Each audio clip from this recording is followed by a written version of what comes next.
Hello, I'm Karen Pascal. I'm the Executive Director of the Henri Nouwen Society. Welcome to a new episode of Henri Nouwen, Now and Then. Our goal at the Henri Nouwen Society is to extend the rich spiritual legacy of Henri to audiences around the world. Each week we endeavor to bring you a new interview with someone who's been deeply influenced by the writings of Henri Nouwen, or perhaps even a recording of Henri himself. We invite you to share the daily meditations and these podcasts with your friends and family. Through them, we can continue to reach out to the world with Henri Nouwen's writings, his encouragement, and of course, his reminder that each of us is a beloved child of God. Now, let me take a moment to introduce today's guest. I want you to meet a very bright, interesting thinker, Anne Snyder. She's written a book titled The Fabric of Character. Anne has studied hundreds of organizations, exploring what character looks like at its best in nonprofits, in corporate settings, in the public sector, and beyond. She's looked to see what it takes to form and grow character today. Anne Snyder is the editor-in-chief of Comment magazine. From 2016 to 2019, Anne directed the Philanthropy Roundtable's Character Initiative. In this capacity, she wrote this excellent guidebook, The Fabric of Character, a wise giver's guide to renewing our social and moral landscape. Anne is a 2020 Emerson Fellow and a Senior Fellow at the Trinity Forum. You may also know her through her podcast, The Whole Person Revolution. Anne, I'm so glad to have the opportunity to talk with you today. I've loved your book. This book has called so many of my own behaviors and attitudes into question. It's inspiring and challenging and rooted in life-giving examples of how to achieve and hone one's character. But it's much larger than a self-help book because it's talking about creating the kind of organizations that build character. You write, character really is destiny. Help us understand what you mean. Yeah, well, it's so nice to be here. Thank you for having me. Well, I was, quoting a Greek philosopher. I think it was Heraclitus there. So it was trying to just, I guess bring to the reader's mind something we've probably all heard in our lives. And it was as much sort of a humble admission on my part that I very much went through a journey in writing the book. And not only because I sort of along the way discovered that the word character was a more loaded word than I anticipated it being for many different kinds of people and sort of strangely could get polarized. And so I just sort of went through this journey of like trying to stay committed to some of the ideals that I think, and a person that has sort of strived for the morally beautiful and, when you meet someone of like really sterling character, I think even to this day, we can't help but kind of respect what we see, even if we can't name it. It's like we know it when we see it. And so anyways, I think I finished this book back in end of 2018, and it felt like the country where I live, the U.S., was sort of in just a lot of soul searching, sometimes really productive, sometimes unproductive.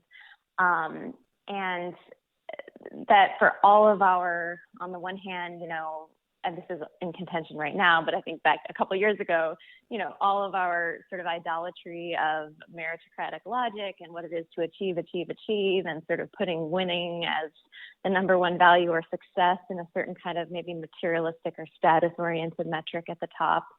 I think there's just a lot of distractions or distracting definitions as to what the good life really is, both a rewarding life, but also the beautiful life. And through my travels and through reporting for the purposes of this book to try to, figure out how to convey a fresh message of an ancient thing, I just was so struck by how particularly those sort of institutional leaders, but also custodial staffers and people who are receptionists and people who clean houses and mothers and neighbors, et cetera, kind of that I was just starting to see the world much more through kind of who is humble and who really is honest and who's self-respecting and who's willing to admit their mistakes and who's selfless and self-sacrificing. And it just kind of became this quiet delighted way to look at people and how there was sort of a sense that both individuals and institutions that keep sort of a moral heartbeat, a coherent moral heartbeat at the center of who they are and what they're trying to achieve, just seem to have more enduring power and frankly more sort of influence, at least locally, of those who came in contact with them. And this is both institutional and individual. So I think, it was just a way of sort of invoking a very familiar saying that was trying to suggest I myself kind of went on a journey of really, I'm of a generation that might view the word character as a little bit joyless and, a little starchy and goody two-shoe or something. And yet I really kind of was humbled by how there's something really importantly universalizing, or at least bridge building even, about moral character is the quality of which you're viewing someone and not their, say, partisan orientation or what social class they are or race or whatever else. So there was, I think like suggesting that this like deeply humanistic core faculty of who we are is the end and be all. There was just something about that I was like, wow, it's so like wonderful to like land there in a world that often feels like you don't really quite know where to land for a clear moral, a clear sense of compass. It was interesting to me. You chose some wonderful examples. I mean, they were all, it's one thing to talk about it. It's another thing to sort of see it put into action. And for example, I enjoyed the example of the Oaks that you went to. You went to several different places or organizations within this and find in them these determining factors to create, well, in a sense, to foster character within all those that are part of the organization. And of course, when you look at framing the lives of young people or raising young people, educating them, what a wonderful place to have a kind of clear set of motives. Tell us a little bit about some of the things that, for example, you got out of the Oaks. Tell us what the Oaks is, and then maybe a little bit about what you saw happening there, because that was the part that I went, I want to share that because that's so rich for families as a whole. Yeah, no, the Oaks, I really visited, honestly, like hundreds of different kinds of organizations and institutions all throughout the U.S.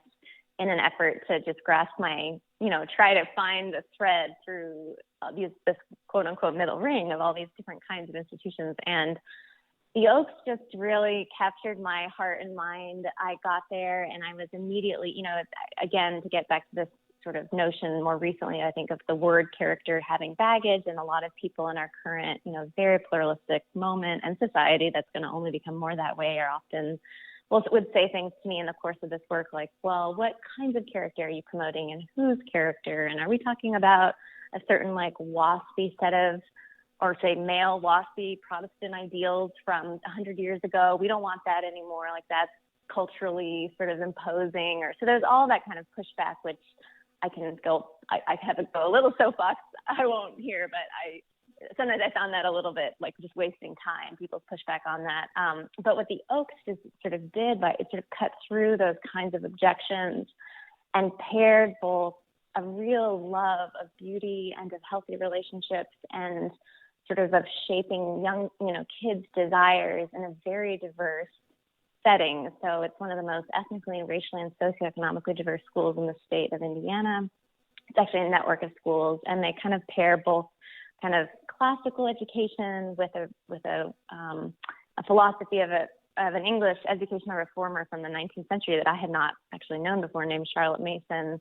But they do it in this context that's not homogenous at all. Like it's very, kids from all these different kinds of backgrounds, and somehow through just a real intentional, they talk about that the sort of whole purpose of an education, or one crucial purpose of a good education, is to teach you the science of relationships. And that's kind of pairing, the humanities world with the opposite. It's sort of or its counterpart. Yeah. And it's really just lived. Like you walk in and it's just one of these places where you sense like healthy relationships are the end for all things, whether that's frankly how you do on an exam, or whether I think I give an example early on in the chapter of a young boy who was acting out in class over and over and over. And, a teacher pulled him out of the classroom and was like, "What are you doing, Devin?" And he was like, he wasn't really, he wasn't really contrite. And she just said, I'm really worried about you. Your conscience is getting really small. And he was 7 years old and he had no idea what a conscience was. He was like, well, Mrs. Boswell, what's a conscience? And he just was not liking the fact that some muscle that he had was undersized. And she said that there's a way to grow it back to normal size. Your conscience is shrinking, but we can grow it back. And he was like, well, how do we do that? Because I don't want to be different from anyone else. And she said, well, you just have to ask for forgiveness of some of the people you did X, Y, Z to in the classroom. And there was it was like a very different, but also like culturally uniting way to talk about, to not sort of judge people for moral right and wrong on those grounds alone, but to put it in the context of any wrong you do is ultimately like harming this broader social fabric, and our community only thrives if you are contributing to it with your best self. So they sort of lived out this mystery of the individual's moral agency, and I think that just the sheer joy of a sustainable, healthy community that touches people at all walks of, at all levels, kids, adults, staff, faculty. So I could say more about the Oaks, but it's just a beautiful school that is, gave me a lot of hope for the future of education if more schools sort of had a chance to visit and see their unique logic. Well, it's interesting because it did stand out to me too. It's funny because I've got grandchildren. You kind of look at it and you go, oh, I love what they're emphasizing. I wish there was something like that available in the world that I'm in or the world that my grandchildren are in. And I was impressed. I'm curious. I mean, this book is rich and there's many good examples in it. And I really want to encourage those that are listening, especially as you're beginning to think about, well, how could we as an organization, how could we as an institution of any sort be better at the issues of character? I want to encourage people to get the book because it's not something that is, it's deep and it's rich. But I'd love to ask you, what, in a sense, were the elements that have shaped your character? I'm curious because I'm just getting to know you through this interview, and I'm very struck by the directions that you have chosen. So I'd love to know what do you look back on and say really had a formative impact on your character? Yeah, no, it's a thank you for that question. I think one thing I discovered in doing this work is you can't just be distanced and abstract about it. You have to be personal, both in the sharing of oneself, even in my case as an interviewer often, or in trying to solicit people's own honest thoughts. I had to kind of reflect personally. So yeah, I think I'm going to say some things that are very probably universal, and then a couple things that are a little unique to my own experience. And I should premise by saying I have a long way to go in character development myself. So this is not like trying to advertise my character. But yeah, I was very lucky. I had two very loving parents, and also beyond that, just like a set of sort of webbed relationships of extended family that we lived overseas for quite a chunk when I was young, in Asia largely. But my parents were Americans, and my mother had grown up in Peru, and so she also was we just had global cross-cultural exposure every day, paired with just a deep, actually that inner ring, that like home base of a lot of love, a lot of creativity, a lot of effervescence, a lot of music in the house, and just a sense that the world was colorful and that you should approach it with joy, and there was no such thing as boring. So I'm just very grateful for kind of those early lessons of just a deeply attentive, and this is pre-cell phones and everything, but a deeply attentive family that with both a father and a mother who just invested a lot of time in my sister and me. So that was, looking back, it's obviously just a hugely secure base.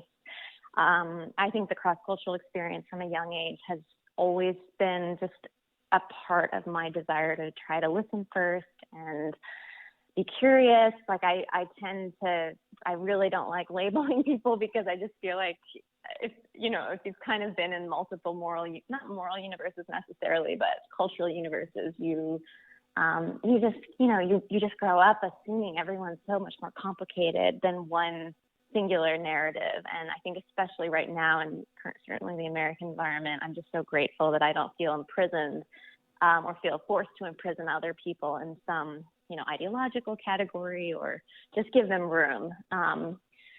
I played a lot of music growing up, and that was, in a funny way, I was a serious pianist. I think something about being exposed to the range of drama and some of the classical works, just even in sound and harmony and rhythm, and to say nothing of just the discipline of trying to become excellent at an instrument.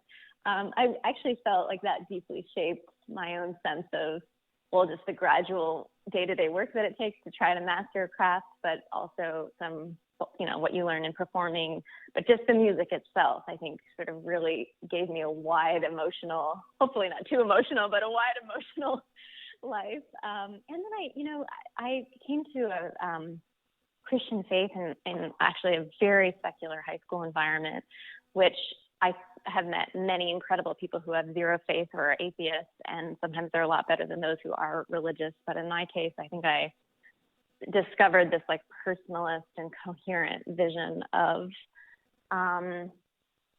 vision of love that was like really other than anything I encountered in the world. And I did so in an environment that had no frame of reference specifically for Christianity. It was in New England at the time. And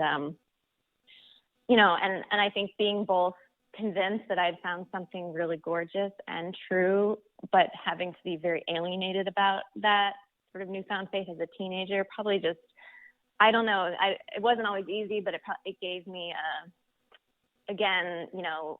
I don't mind being sort of a minority, I guess, in a context where everyone believes something different. I don't find that threatening. I find it like an adventure. So you're brave. There's a lot of reading, and there's more I could say, but and there's some hard things in my later 20s, and a lot of struggles later on, and some very deep losses, and then institutions and sort of new families that embraced me in those times. So, we all could tell such long stories.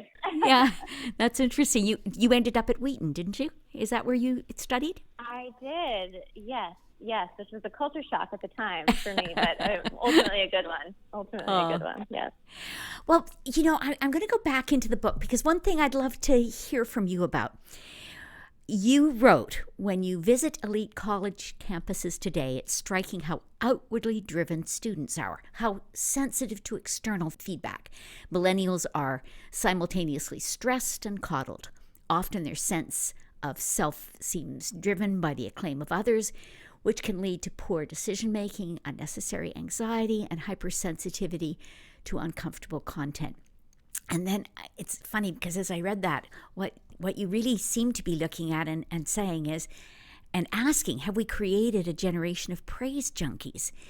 Do you feel like, in a sense, when we've made everything so external, as opposed to an internal work of character, we're ending up reaping some rather dire results?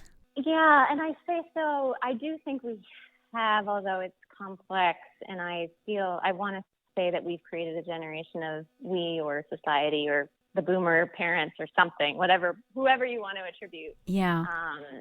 Create a generation of praise junkies. I do think that's largely true, but I want to say it with some modesty, because I also just think sort of uncontrollable technological forces in the last decade or so, especially social media, especially like little TV screens in our hands or computer screens in our hands all day long, has and paired with actually sort of the erosion of these sort of community building institutions and full presence in person, has just contributed to a very lonely and insecure generation that is hyper anxious. And on the one hand, and this is so not original for me to say, but is just more hyper connected in a way that often leads to shaming and judgment in the virtual space, and yet in sort of physical, sort of true engagement, I think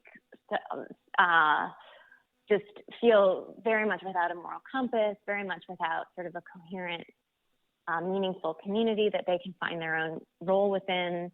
And so what you end up with is just a lot of sort of individualistic sort of status or success seeking for those that have even the luxury or the opportunities to do that, without without a deeper understanding of why you might want to be excellent at something. So yeah, I think there tends to be a very fragile generation whose inner core was never attended to either by their educational systems or even, parents. And I'm not smart enough to sort of diagnose all that or explicate it, but it has been an observation. I think it's a very interesting observation, yeah. You also wrote, across multiple domains, from education to marketplace to millennials' generations' longings and demands, there's a kind of humanistic renaissance going on, a renaissance in which the needs of the whole person are getting a fresh hearing. You might call it the whole person revolution. I found that a fascinating phrase, the whole person revolution. Tell me what you're seeing. Sure. Well, it's fun to hear that, because I actually have had a lot of joy this year doing my own podcast that I decided to call the whole person revolution, sort of focusing on what I call like community shepherds that are both themselves like quite holistic in their lens, whether they're in social service or they're police officers or even chefs but yeah, this was a very fun thing to discover. Some of it's like sort of the more recent rise of positive psychology in sort of academia and in our public education systems. And I have some problems with positive psychology. I think it's a little thin in how it understands the moral life, but there are some good things. And I think they're in part because, and I don't know all the reasons for this, but something has occurred in the last 15, 20 years where I think young people in particular, and again, maybe it's because they're less sort of religiously devout, they're not going to be part of other kind of self-consciously kind of moral communities. But what they have left is, when they get out into the real world, is they have their working life. And so there's just been a huge clamor. Somewhere along the way, I think young people have recognized that they are more than just heads on sticks. They're more than just, workers in a factory, and they want more from specifically the workplace, to sort of tap into the quote unquote their whole selves. And, we could debate sort of whether workplaces should kowtow to that or not, but I think that just there is sort of a secularized acknowledgement that we are spiritual creatures, we are psychological creatures, and we are certainly social creatures. And in a society of sort of worrisomely increasing loneliness and isolation, how can all sorts of institutions actually come to recognize more than just the utility that you as an individual have to bring, but something deeper and more whole? And you just see this in all sorts of sectors. Like, I think there's a lot of medical schools that are trying to figure out and some of it's in response to tragic crisis, like too many suicides amongst medical students. Okay, how do we come alongside these students and not make it all feel like such a horrible grind where they lose their whole passion for becoming doctors in the first place? They lose their whole why. How do we, give them a fuller picture of what it means to truly care, or to sort of layer in a deeply other-centered care into their practice? I think you see it. It's tricky. Well, there's more I could say, but yeah, and there are debates around this, but there's an overarching.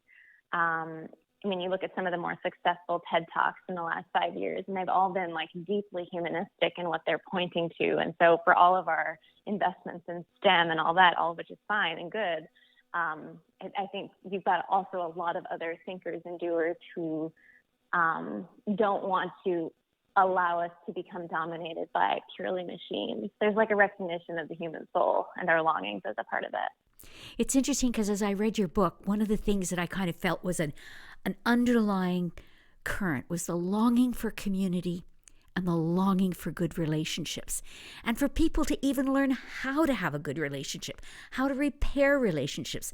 I think we're at a point right now, societally, where that's going to be one of the biggest questions we face. How do we repair relationships? They have thinned and gotten very worn, but I found that was one of the within the various things that you looked at, the various groups you looked at, I just found at the base of it was how much we long for community and how much we long to know how to have a good relationship with others. The two are kind of work together, obviously. Yeah.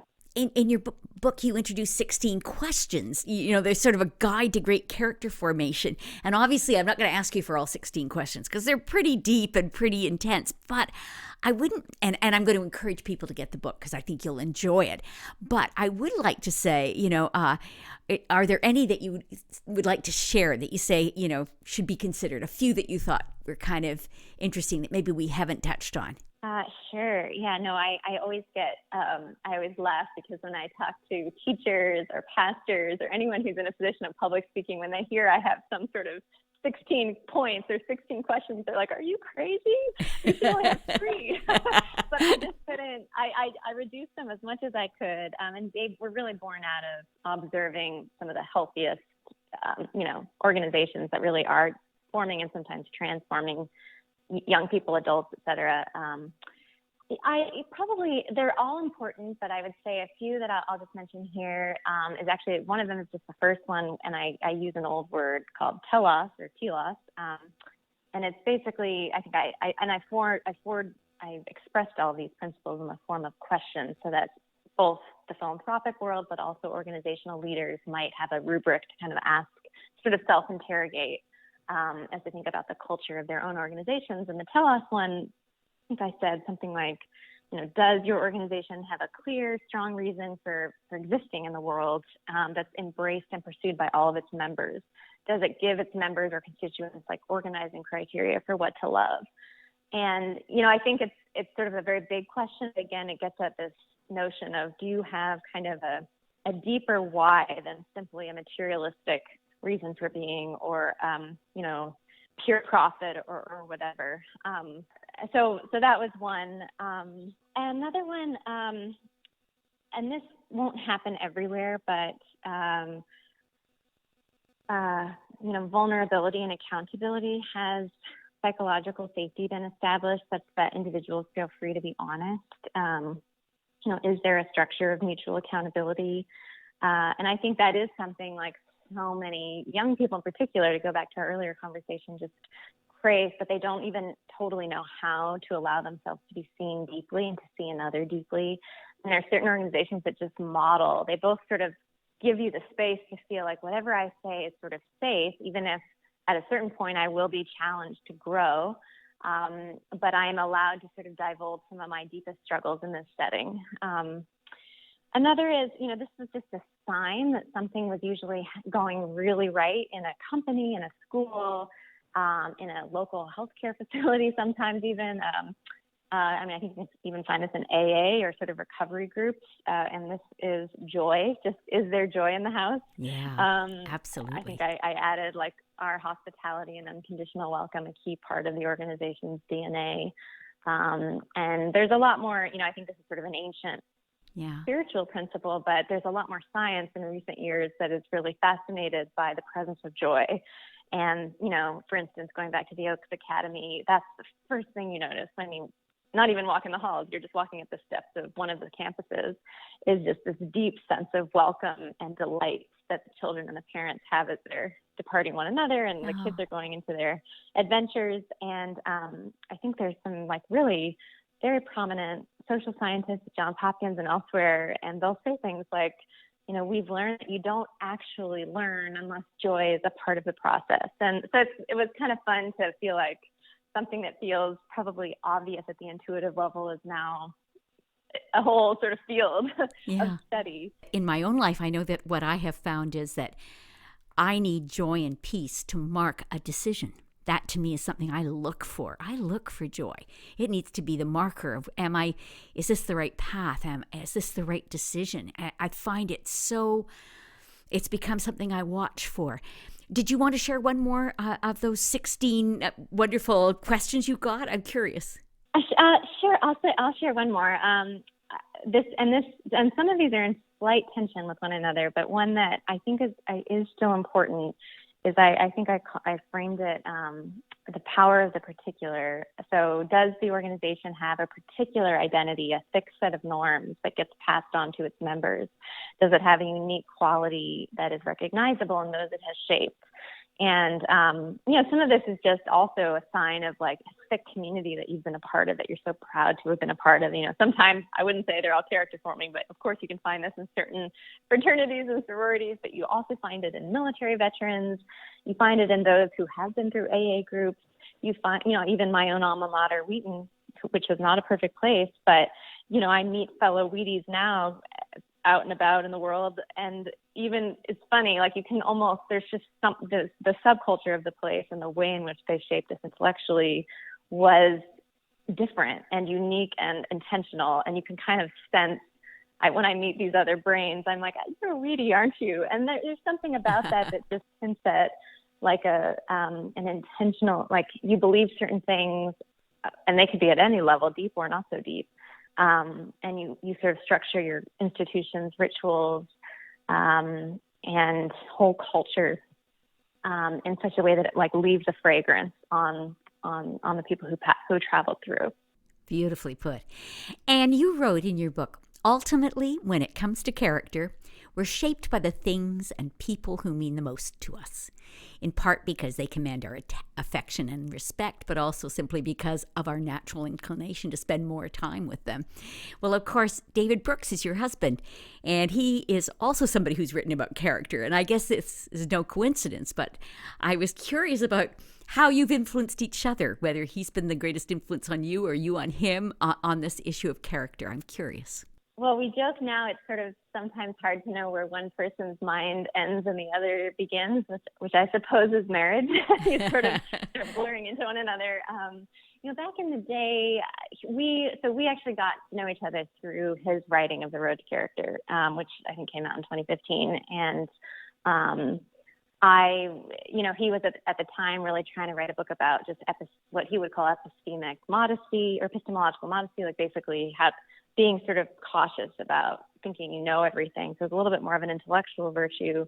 But then he got more interested in sort of people of excellence who were also really humble and as he was going about at the time, he was really not at all interested in sort of theological or religious sources. And somewhere in that project, I was like, I'd love to help because you could write this purely on kind of University of Chicago, Western Civ, sources alone and very philosophical, but there's also like some probably fairly radical examples of humility that come out of various monotheistic traditions. So I kind of was like, you should read Augustine and you should read Dorothy Day. And so I guess through that process of even my own instincts, which then led to me spending a lot of time both helping with the research of these various figures he highlighted, and then just I think our own conversations.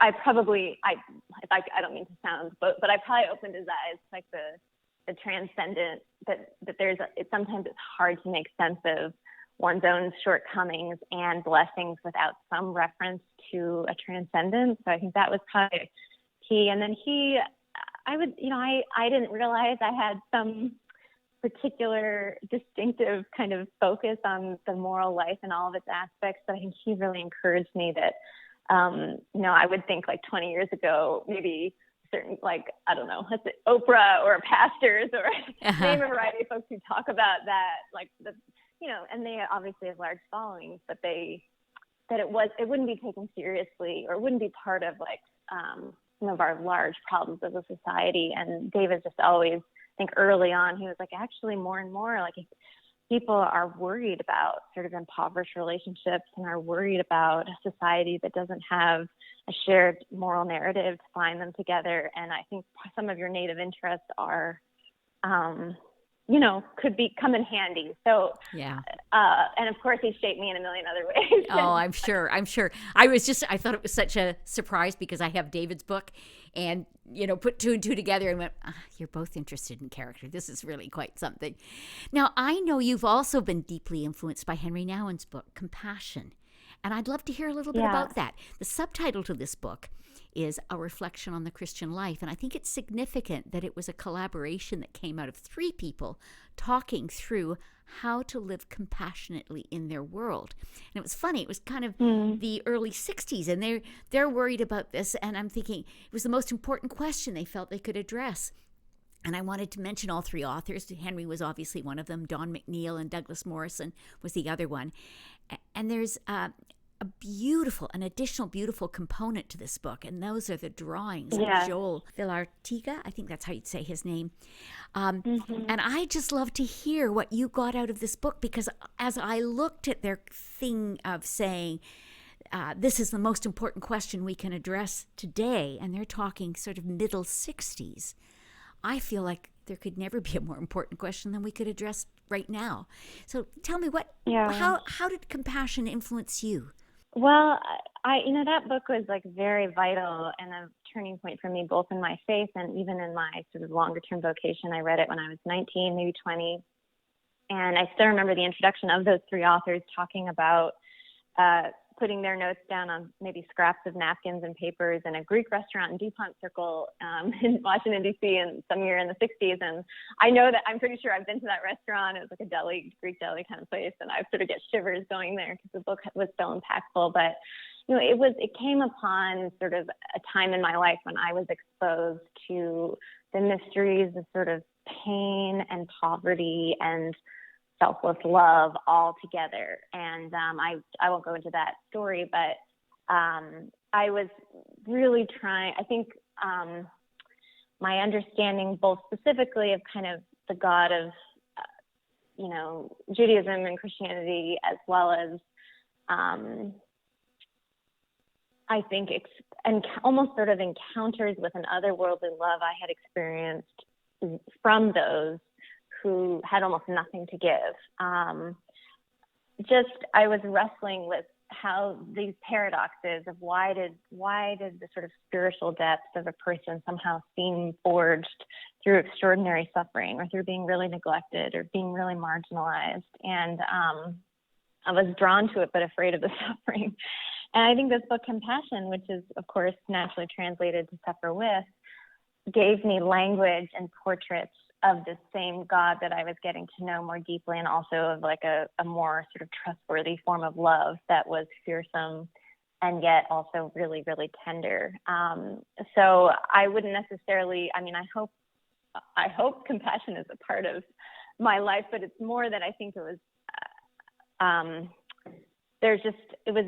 it wasn't approaching problems or the problem of pain from a fix-it standpoint. The book really encourages, it's all about accompaniment and encounter. And it somehow captured the mysteries that I continue to face in my own life. Anytime there's darkness in my own life or darkness in someone's life I know and love, to say nothing of our broader society this year and globe, that there's just like riches to need mind when all has been stripped away.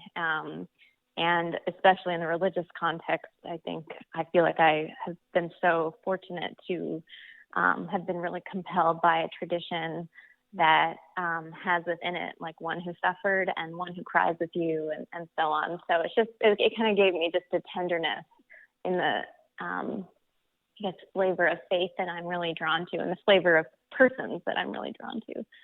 It asks a question within it. It says, how do we live a compassionate life? Is our guiding ideal a life of maximum pleasure and minimum pain?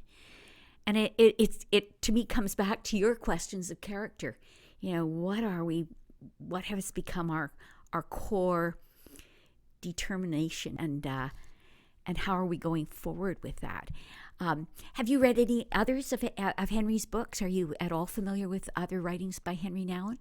Yes. I don't have all the titles in front of me, but yes, Life of the Beloved and In the Name of Jesus, Reflections on Christian Leadership.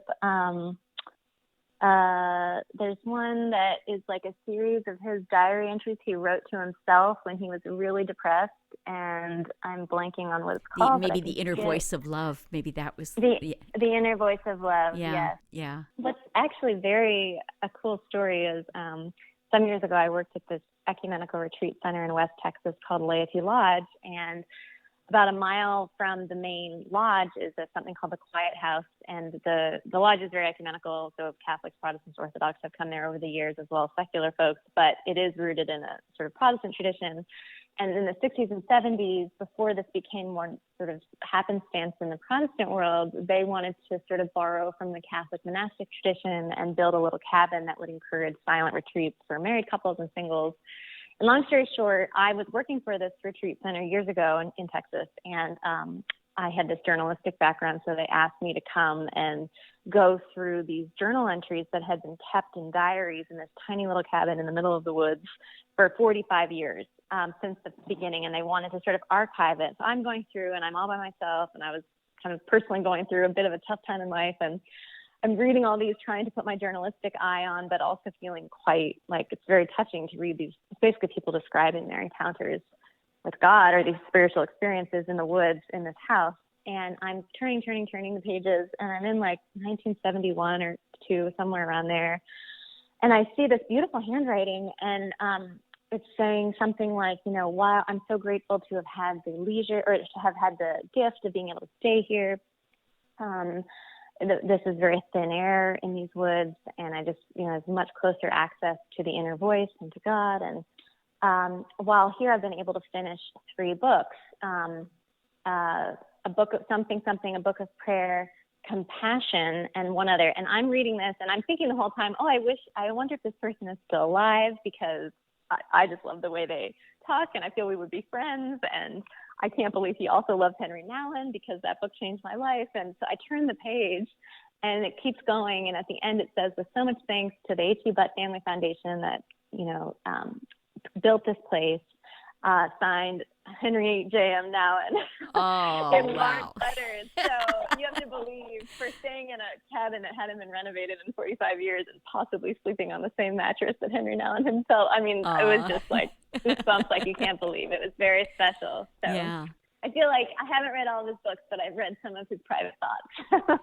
Well, I was listening to somebody talk the other day, and they said it was like Henri knew the cartography of the heart. And I think that's such a great description, because that's a place we can all go to, and you don't have a denominational barrier when you start talking heart language. Henri knew the map of the human heart, and he spoke so honestly about his own heart.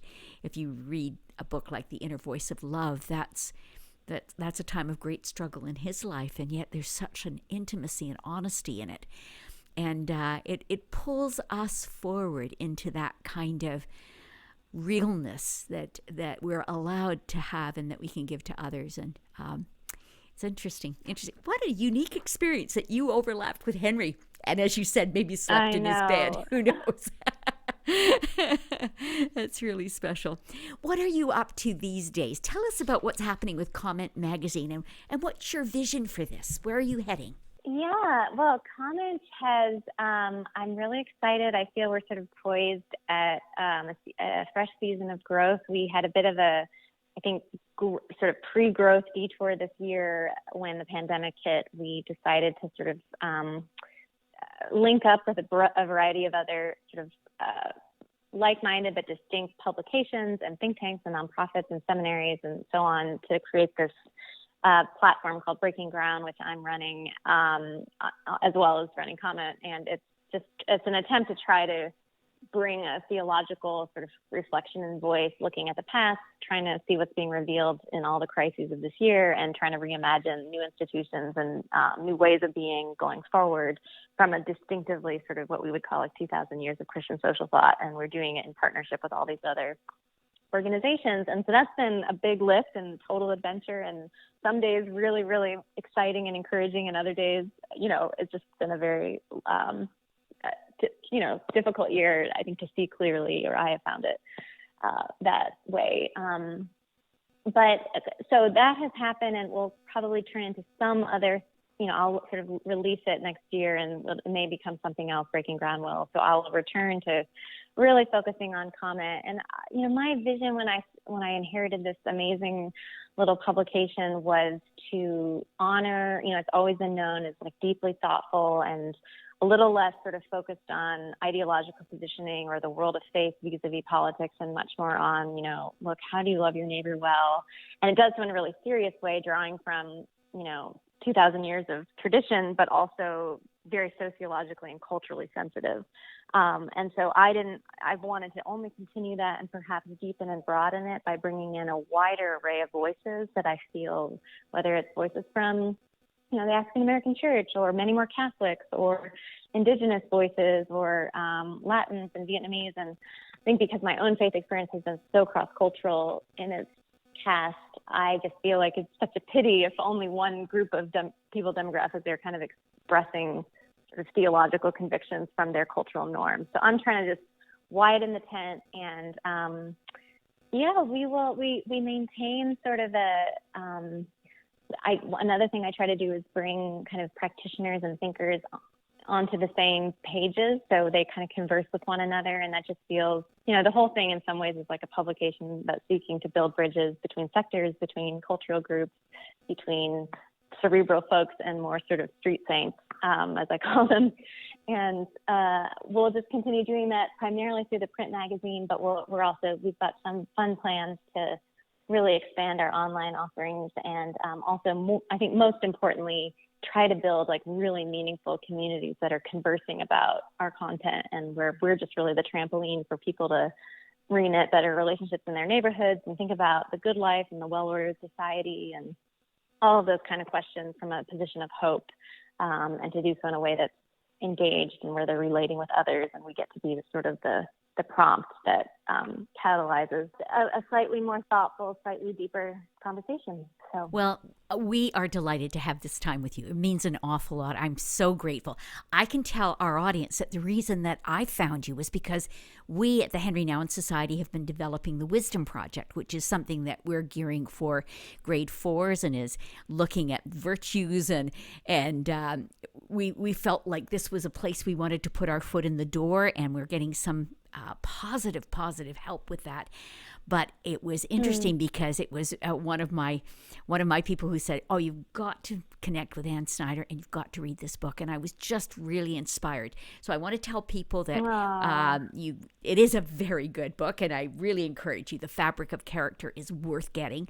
I also want to encourage you to connect with Comment. We'll make sure all those links are on our website when you go looking to see what you want to find from today's conversation. It's been a delight to talk with you. I think you're one of the brightest young minds out there, and you're obviously doing some really interesting work. And I loved, as you described it, you're part of building a big tent, a big vision, a fresh vision. And I so appreciate you, and I wish you well in all you do. Thank you. It's been a joy to be with you. Thanks so much. So nice to be with you too. Thank you. Thank you for listening to today's podcast. I'm confident this talk with Ann Snyder has given you some challenging ideas to consider and true inspiration for your heart and spirit.